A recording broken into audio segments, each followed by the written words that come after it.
Hey, hey, and welcome to the Melanin Wellness Podcast. I'm your host, Karina Dunn, and you are in the official place for all things living well. My guests and I will have candid, coffee with your best girlfriend style conversation about the 8 dimensions of wellness and the part it plays in our day to day lives. We will give you some tools, tips, and strategies that we've learned along the way to help you get to living your best, most healthy life inside and out. If you're ready to take charge of your health and wellness, let's live well.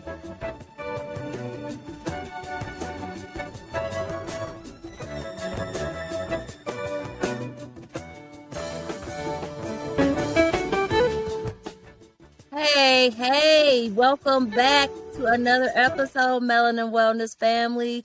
Thank you all for joining us again. I am so excited for today's episode because we have a guest that is no stranger to the podcast. I am so excited to be welcoming Miss Denise Washington back to the show. Welcome back, Denise. Thank you so much. It is my pleasure to be a guest on your podcast once again. Yes, thank you so much for agreeing to come back. Listen, y'all, so much has been happening. You know, you all already know about the surgery and all of the things. And we are going to get into how life causes you to have to pivot. But before we get into that, I am going to do what we always do here, the way we always begin our podcast, and we are going to start with our 30 seconds of gratitude. And as always, our guests kick it off. In this 30 seconds of gratitude, I want you to stay grounded. I want you to take 3 deep cleansing breaths and think about what it is that you're grateful for. And I'm not talking about money, cars, or jewelry. I'm talking about things like health, things such as your family, those that you love, those that aren't family but you treat as family. Those are all things and people that we need to be grateful for. Even that blanket last night when it was cold and you were able to go and get that blanket. That's something to be thankful for. Just take 3 deep cleansing breaths and think about that, and then go on with your day. Yes, I love that. I love that. Now, I will say I am so grateful to be alive, so grateful to be on this side of the healing journey. It has not been the easiest journey, but it is one that I am grateful for nonetheless, because always when I am given these times of stillness in which I must be still, there's always a lesson that I must learn. And I am grateful for the lessons I've learned thus far during this time of stillness. Now, let's take those deep breaths, actually. So I want you to, not if you're driving, though. Please don't close your eyes if you're driving. But if you are in a position to close your eyes, I want you to take a deep breath in through your nose. Inhale. And let it out through your mouth. Yes. So that second breath, inhale. Exhale out through the mouth again. This last one, deep inhale through your nose. And exhale once more through the mouth. Thank you for participating in that if you were able to. Those deep breaths always help me to cleanse my mind. Now, we know that was more than 30 seconds of gratitude, but you know, you can never be grateful enough. You can never be grateful enough, because when you are operating in a space of gratitude, it is impossible to operate in a space of negativity. So now, let me tell y'all something. I had it all mapped out as to what we were going to talk about when I got Miss Denise on here, and I laugh because, you know, life has a way of throwing you in these different directions. You can have the best laid plans, and I'm always one for best laid plans. Listen, I try to plan everything, and I have learned that it's not always that cut and dry, that sometimes life has other plans in store for us. So, with that being said, we are going to pivot just a little bit on what we're going to talk about today. So, Denise, can you tell us a little, tell my guests, remind my guests who you are, remind us a little bit about yourself. My name is Denise Washington, and I am a health and wellness coach. It was originally for women over 60. This is part of the pivot. It's now women over 50, because something happens when women are about their late 40s or 50s, and they begin to look around and wonder, well, what's next for me? Mm-hmm. And many women follow through or don't know how to get to that next, or even worse, they keep pushing it back, and then they end up having regrets in their 70s and 80s. And I'm using fitness as a bridge to get women so that they can live their authentic selves, because they come to me and say, I want to lose weight. Well, I lost 100 pounds, 15 years ago, and maintained it because I was a caregiver. And I know how to get you to lose weight. And we can lose weight, we can lose inches, but what I'm looking for is that day when they pivot, because I've seen it in my clients, and they come to me like this, and there's that day that they show up to work out or talk to me, and sometimes I don't even recognize them. I'll recognize their car, and I'm like, well, who the heck is that standing there? Oh, that's them. They have a different stance, they're smiling, and now they're talking about these other things in life that they're going to do. And that's what I'm looking for. And that brings me joy. I learn so much from women. Oh, so much. I love it. I love it. So can you tell us a little bit about what your childhood was like? I grew up in Brooklyn, New York. I am still a person that says I just moved from New York because I live in Northwest Jersey. And I've been here 32 years. And my husband would say, you realize we've raised a family here. You're not still from Brooklyn, but yes, I was raised in Brooklyn, New York.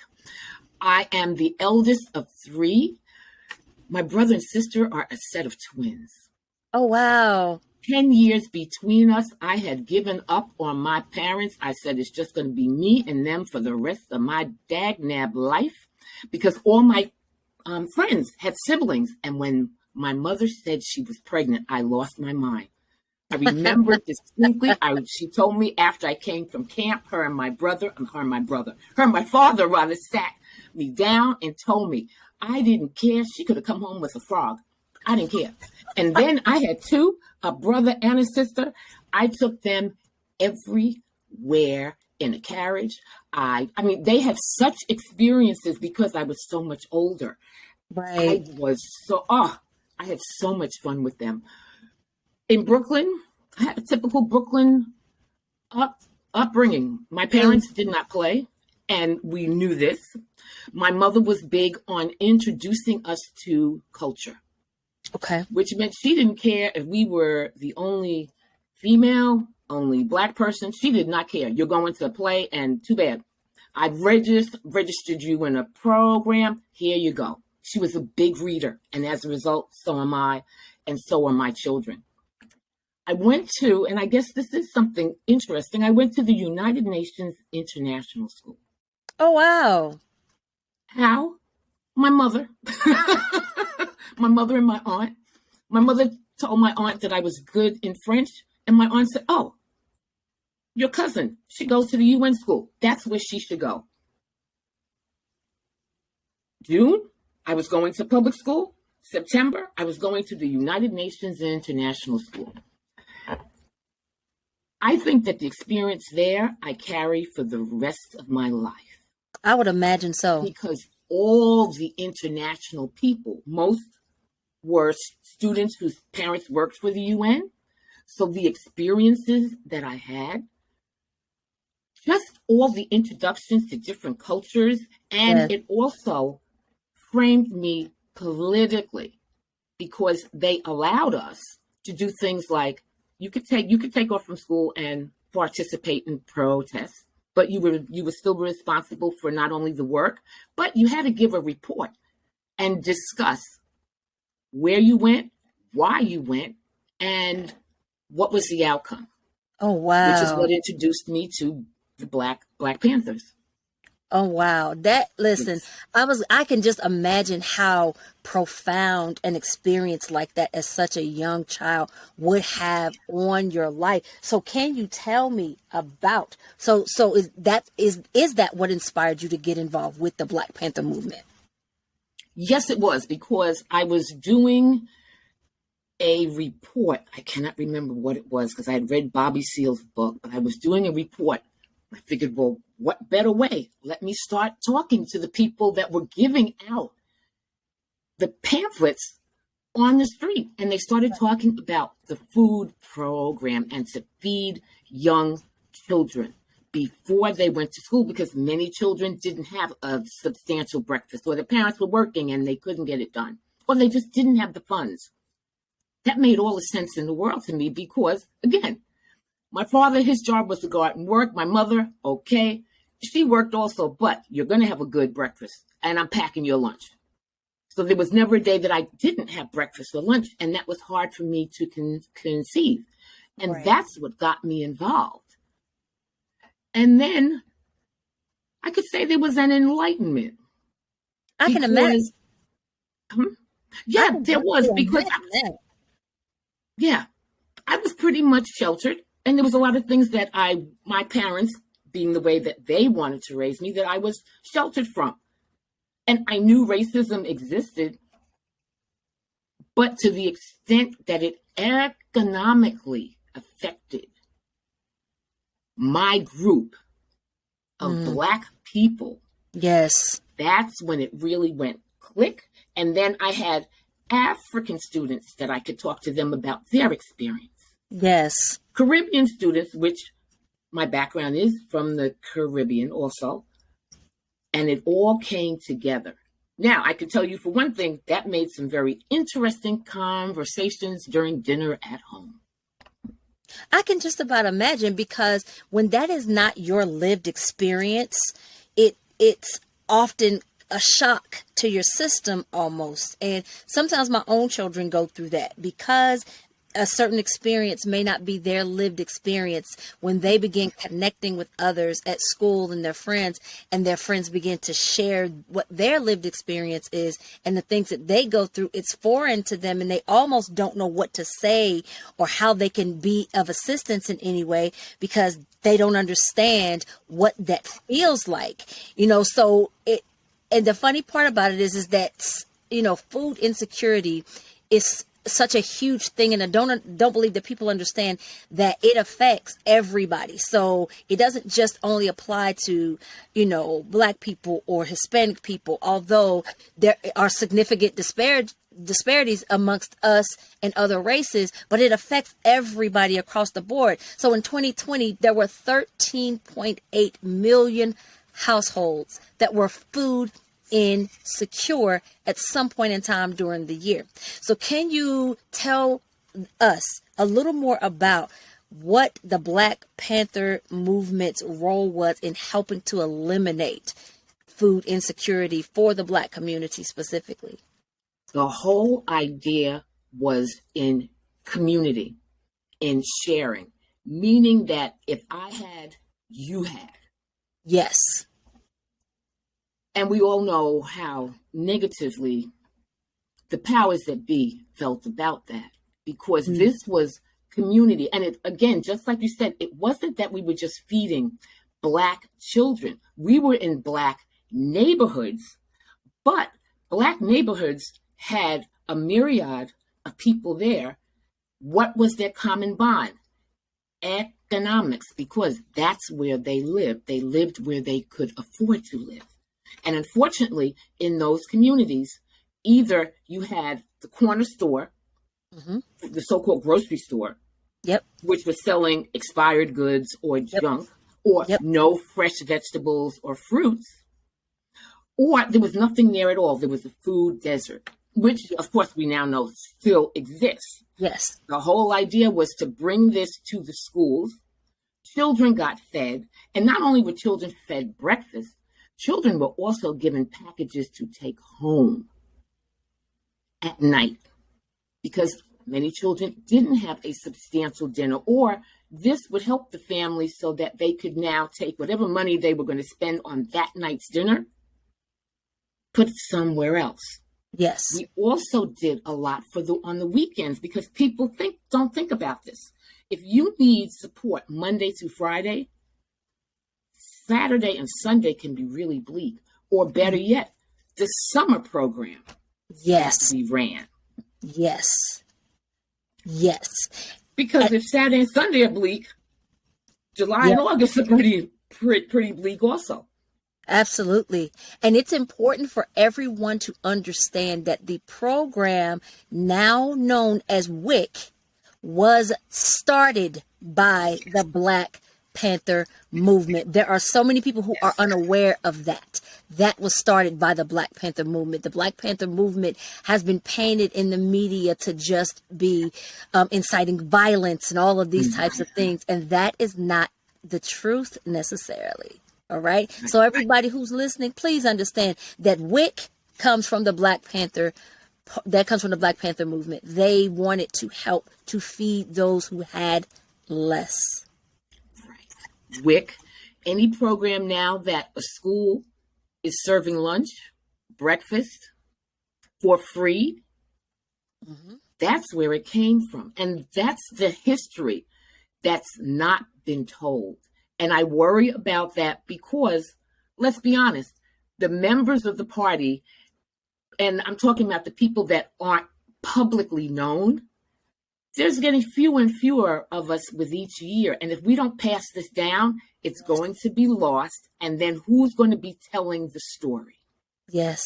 And that's why I felt it was so important. I remember when you and I talked on our first episode after we got off the recording, she revealed to me that she was a part of the Black Panther. And I said, are you kidding me? Oh my God, I wish I would have known that. And I said, I have to have you back on the show because I knew that this was something, because I've done my research. I know my history.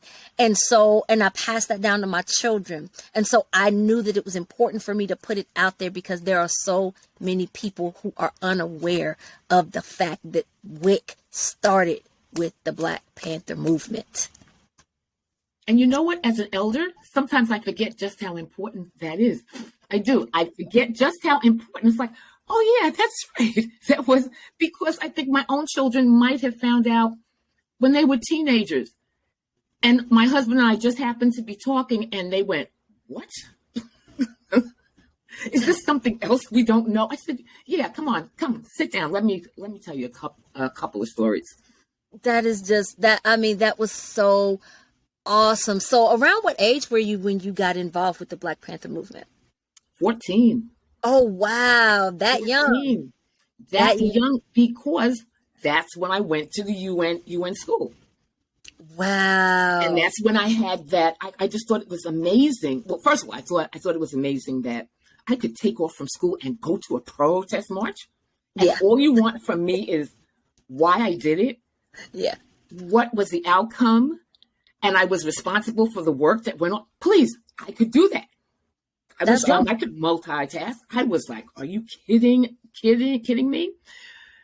And it was just amazing. Of course, I got pushback from my parents because, again, in their era, yes, people were being shot left and right. And they felt that something was going to happen to me. And they, too, even though my father was in law enforcement, he was a cop in Brooklyn, they still felt that the Black Panther Party was just a violent bunch of youths that had no purpose. Right.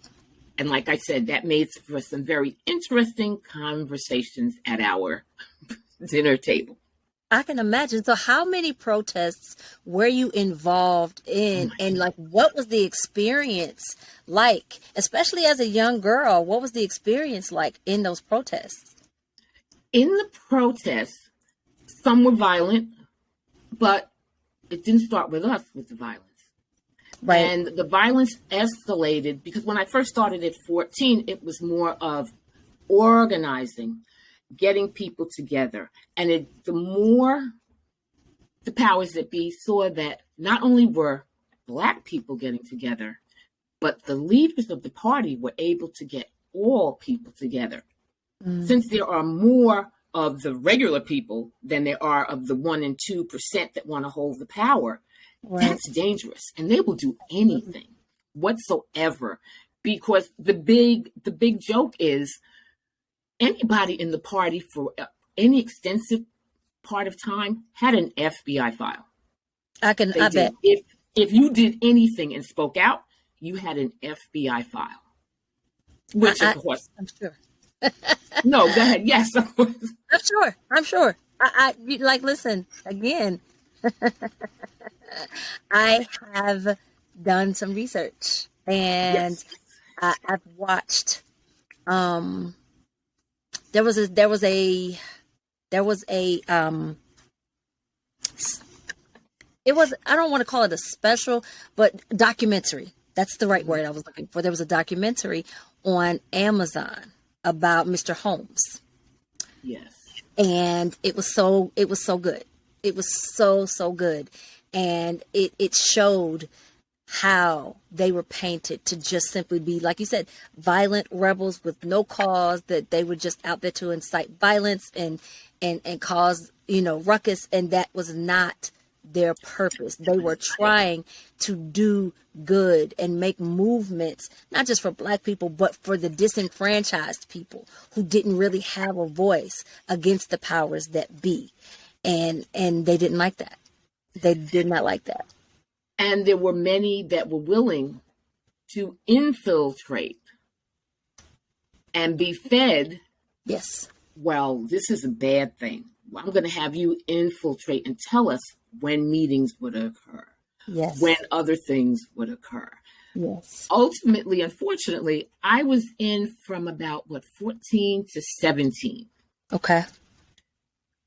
I cannot tell you how many marches I went on. I went on at least 15 per year at the very minimum, until my mother and my aunt, this is so embarrassing, came to a meeting, grabbed my cousin and I, and said, "We're done." And basically grabbed us and said, "You're done." Wow. And we're looking at them like, "What? You're done." And that was, but I realize now, because I was angry, not even mad. I was angry because I knew I had a purpose. I knew that I was on the right track. That's their fear. Yes. That was them acting in fear. As a parent now, I understand it, but I also use it so that I don't use my fear to hold them back. And that's hard. That is hard as a parent. Yes, it is. Particularly if you see them on what you think is an unsafe road. But then I have to step back and think, well, if I think this is an unsafe road, is it more unsafe than, say, my son driving at 2 a.m. on a deserted road and he's pulled over by a police officer? Right. 9 times out of 10, it doesn't rise to that. So that's my fear and my pain. So I guess that's what I learned about it. And I kind of tucked that away. But initially, I was mad. I was mad. My mother and I did not talk. We went on a family vacation. We went to Canada. And of course, our car was pulled over. And my father said, "It's because you're sitting there in the back with that afro on. You have the sticker, the button on. You got the fist hanging. That's why we were pulled over and checked." So you were thinking, Dad, they cannot see through the car into the back seat where I am currently sitting. Okay, but see, I might have thought that, but I was not letting those words pass my lips. Okay. Absolutely, because listen, our day children, we were raised much differently than the children of today. Okay, there were certain things we might have thought that, but we didn't say it. We might have even clenched our teeth. I might have said something under our breath, but we even kept that on the low. Right. You couldn't even let the face look like you were thinking it because Right? Okay. All right. Okay. Because all I can remember my grandmother. My grandmother, she raised me a large part of my life. And I can remember her just looking at me, like giving me this look. Oh my goodness. I already knew. My grandmother rarely ever had to touch me because that look. And my children to this day, they said, yeah, you have a look that when you give it to us, we be like, all right, you know what? Yeah. we're done. Yes, we're done. Yes. We don't want that. That's interesting that you said about your grandmother. Yes. Mostly raised you because I lived with my grandparents for 5 years. Wow. Yeah. So that is a very softening experience or loving It is. experience. It is. You look back on it fondly. Yes, very much so. I love my grandmother so much. I love her as though she is my mother. As a matter of fact, I just spent the weekend caring for her. My grandmother, she'll be 85. God bless. Yeah, she'll be 85 soon. And I spent the weekend with her, caring for her, while my parents were out of town.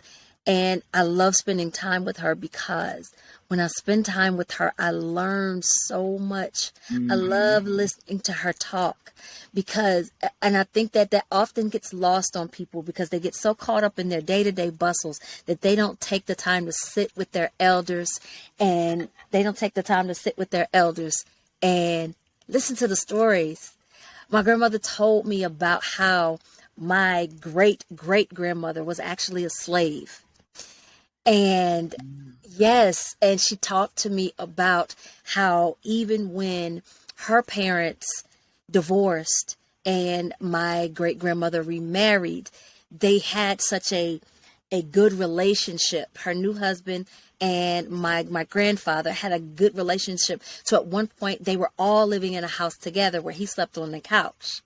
And it was just, I mean, it was an amazing experience. And I think sometimes that we all get so caught up in our day-to-days that if you still have your elders, you don't just take time to go sit and talk to them. They love to talk and they love to share their experiences and pass on what they learned and their experiences with you. So I absolutely loved my weekend with my grandma. I love her so much. Oh, I love her so much. Oh, that just warms my heart.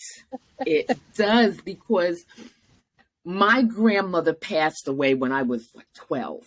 Okay. And now I say I really wish I would have had more conversations with her, but I was young, so I didn't. But I remember things that she said, and not to sound hocus pocus, but now I talk to her on a different realm because she has appeared to be in places like a sweat lodge. And I was surprised because I did not expect her. Yes.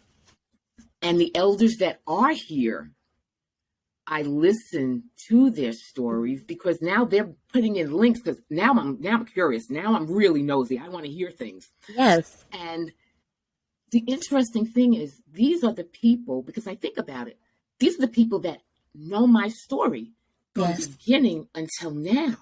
Mm-hmm. So not only can they enlighten me on what happened before me, but things that were going on, it's like, oh, okay, now all this begins to make sense, or I can connect the dots. Yes.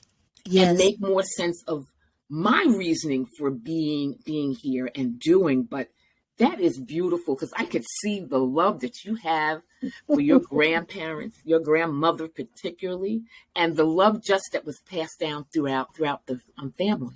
Yeah, she shaped me in so many ways. She did. So much of me is her. It really is. And so I absolutely adore her. I love her so very much. And it's so funny because I've gotten the opportunity to sit and ask her the differences in how was things when you were this age, as growing up as a young girl.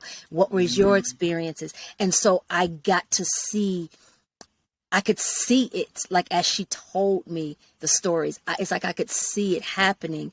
And the sad part is that racism then now is not very much difference. And she said that's one of the most frustrating things, is that racism is not much different than it was when she was a young girl. And she said, and that should not be. And I told her, I said, you're right. You're absolutely correct, Grandma. And, and she was like, it angers me to see that, things haven't changed too much. And unfortunately, I gotta agree with her. So we spoke a little bit about pivoting earlier in the episode when you first came on. Because it's funny, y'all, because we were right before we started recording. We always have a little chat with my guests right before we begin recording. And, we kind of, in this case, Miss Denise and I were catching up. So we were catching up a bit on what was happening, and the word pivot came into play. So, and I shared with her that I had a back surgery. As a matter of fact, it's been 4 weeks ago today. And I've shared this on the podcast. I've shared this on my socials. And it put me on ice. It has caused me to be in a position of stillness.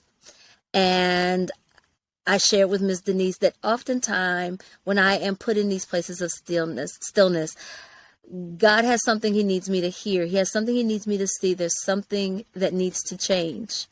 And so my business, my whole life, everything has taken a pivot. But before we get into my pivot, I want to talk to Ms. Denise about her experiences, because we were talking about pivoting. So go ahead and share with us how life and what has caused your pivot. That was so interesting that you said that word, because the minute you said it, I said, yeah, I just finished going through this. I am someone who loves to be busy. Yes. And in my busyness, sometimes I'm doing this, just going around and around and not getting much accomplished, but doing a lot. Yes. And I was at that point. This summer, not only did I have the business, I had my first client start. She was getting ready to finish. I have a few people that are lined up that are getting ready to start, and I'm working on the business, how I want to change things based on what I did with my first client, what I thought worked, what she said she would like to see more of. So I'm doing that. In the meantime, I do have a full-time job where I am an auditor for a nursing home, and I teach physicians how to code. So I'm doing that. And of course, they added more stuff there. On my side, I teach spin. I love to teach spin. I teach spin, and I'm a personal trainer. Somehow or another in September, early September, I looked up, I'm doing all this, and I did the math. I was teaching 6 spin classes a week. Oh, wow. One day I was teaching 2. In the morning at 6 a.m., p.m., 6 p.m. Oh, wow. I'm going. I got the balls in the air. I can do this because I can do everything. Yes. I am, to let you know, I am vaccinated, boosted. Boom. September 30th, I felt a little funny. And I thought, that's exercise-induced GERD. See, I'm a medical coder. I know all these things. I said, that's acid reflux because I lifted heavier weights. Yeah. And then I got nauseous. And I was like, no. Took a test. You're supposed to wait 10 minutes for the results. Within 2 minutes, the results came back. Boom. You have COVID. Wow. COVID? Me? Didn't the COVID vaccine get the memo? I was not supposed to get COVID because I miss health and wellness. I take my vitamins. I'm boosted. What the heck I had already said this is not happening.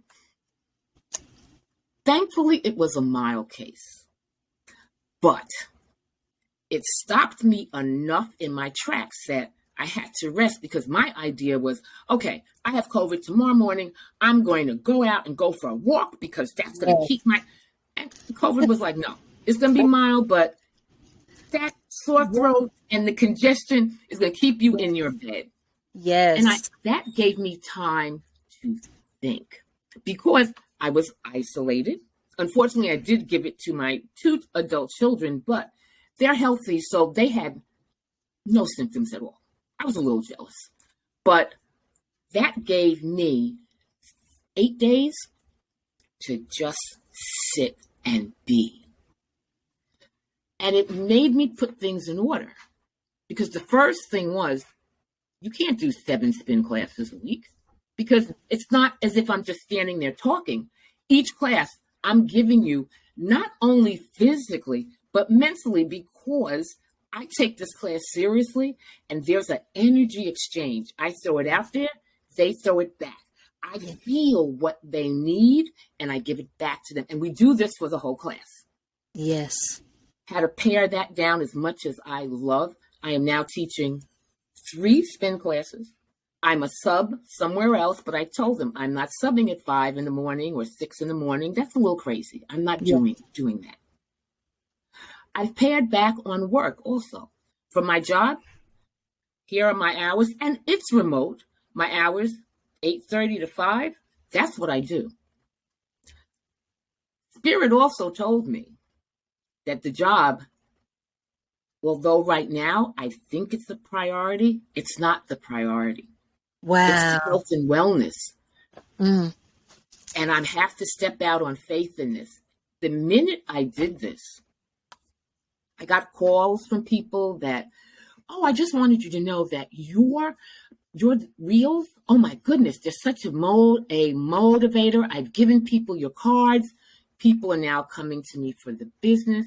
People are also asking me to speak and give motivational talks. Now, this is all since September 30th, when I've had time to just go, wow, yeah, and just to be. And sometimes, and I think back, I was getting little hints that, that little tap. Yes. You need to slow down. Yes. You need to pay attention. Okay, you're not listening. And it does. You're laughing because it's happened, right? Yes. Exactly. Until it's a big whack. Yes. There you go. Yes. Hit you right upside the head. Listen, we are both type A personalities. And type A personality people, we always have to be doing something. Okay? And sometimes we be busy doing nothing. I love that. I love that. Busy doing nothing. All right. And you will find yourself, when you sit back, when you get the opportunity to sit back, like you said, you'll take an inventory of what's happening.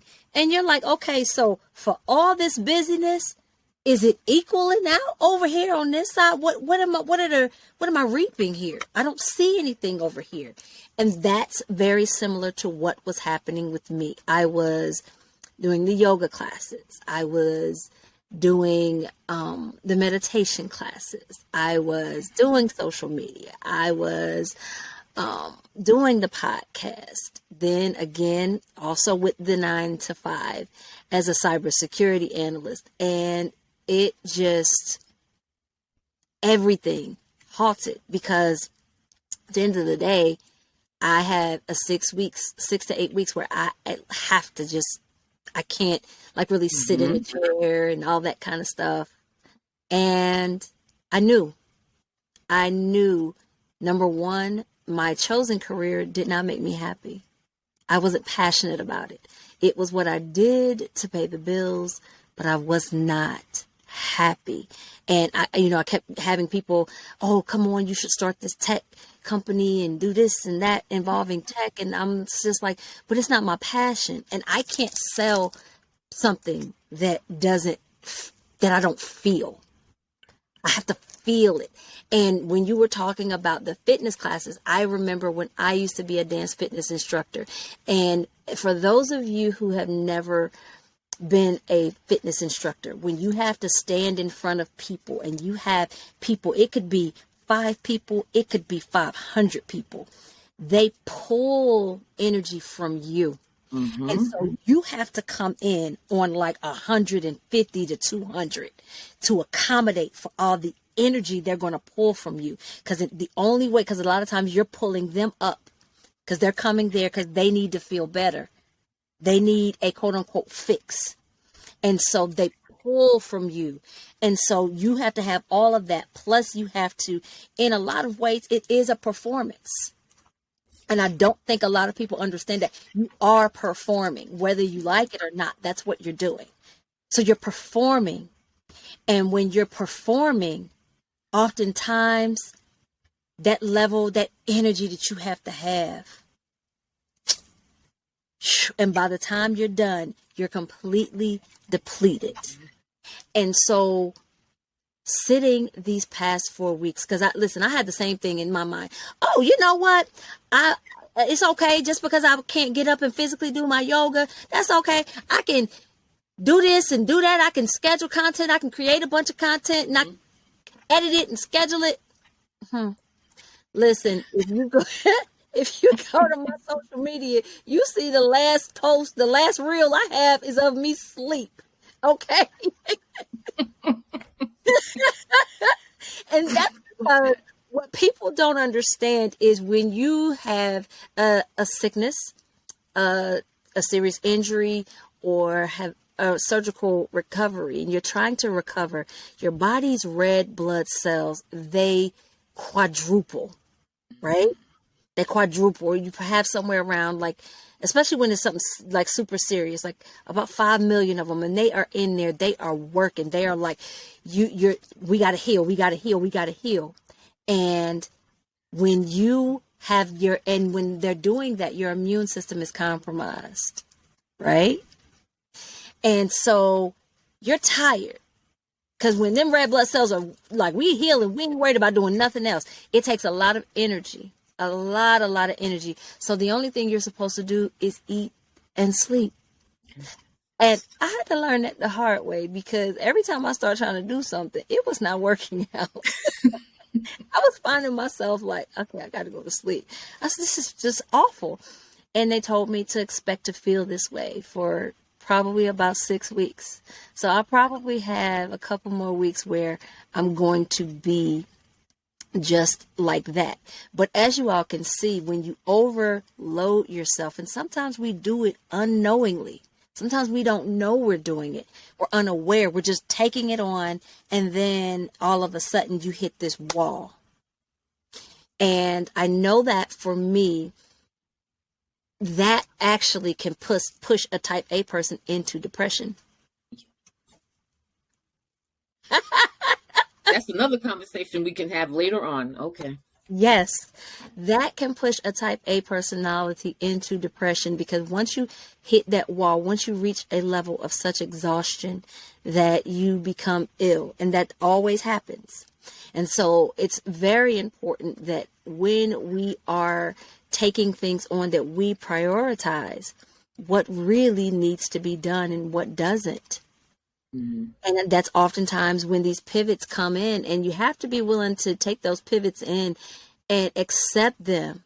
So, Miss Denise, how did you accept your pivot? Because for type A personalities, that's hard, because we think we can do everything all the time. When I tried to get up and go for a walk, and my body said no. I mean, it actually said no. It said, you have enough strength to go brush your teeth, maybe take a shower, and get back in bed.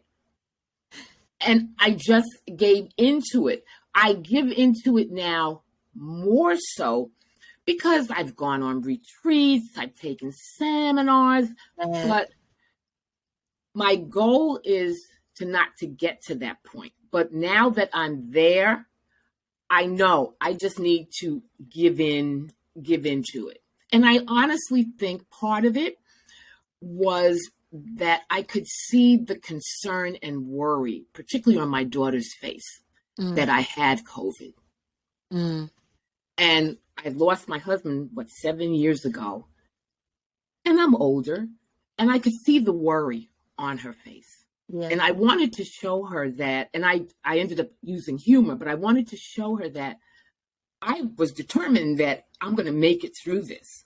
But let's say, for whatever reason, I saw that they say maybe my pulse ox, my oxygen level went down. I said, oh no, we leaving here immediately.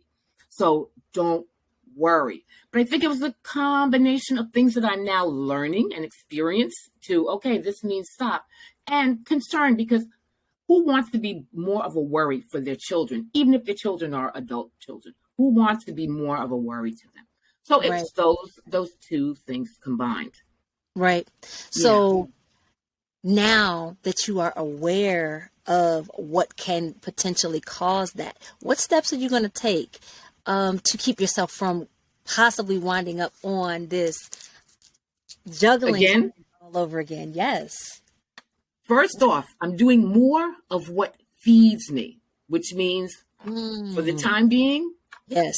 my business, that is what feeds me. It feeds my mind and my soul, Yes. which also means I have to own up to the fact that, yes, I got all these certifications to teach coding, to code. I'm Mhm. going to be letting that go. And I have a time frame for that. And I have steps that I need to take in order to make that happen, because these two things cannot coexist and I'll be healthy. Yes. I'm also making sure that I have me time. See, in my mind, my me time was my teaching time. No, that's not it. Yeah. Those are times when I walk, but not my regular walk. I do meditative walks which each Mhm. step I'm thinking about what I'm putting back into the earth, what I'm Yeah. feeling, getting in touch with my environment. Yes. And I'm doing my meditations. Yes. Some are 5 minutes, some might be an hour, but Yeah. I get that in to get in touch, because I was told that I have a lot of guardian angels hanging around me. Some are ascended masters in my family. Some are Mm. just people that popped up. Yeah. And they want to talk to me. And I Yes. make time for that. Yes. Yes. So I have a question for you. Yes. How big is your inner circle? I have an inner, meaning people that I Yeah, now people are look people to. that I have people four. in, yes, on Four. your inner circle. The people that are Those are my ride or dies, the four people that I can talk to honestly. Those are the ones that I don't sugarcoat it and make it look like, yes, oh, I'm okay. No, I yes, am raggedy and I need your help. yes. It's important to have that one person where you can be like, "Girl, I'm toe up right now." Okay. Right, right. And I know that out of these four, at least three are going to show up and say, okay, when? Yes, What do you need? I love it. I love And it. they will do the same to me. When, again, they'll call. One was going through a divorce. I need you like right now.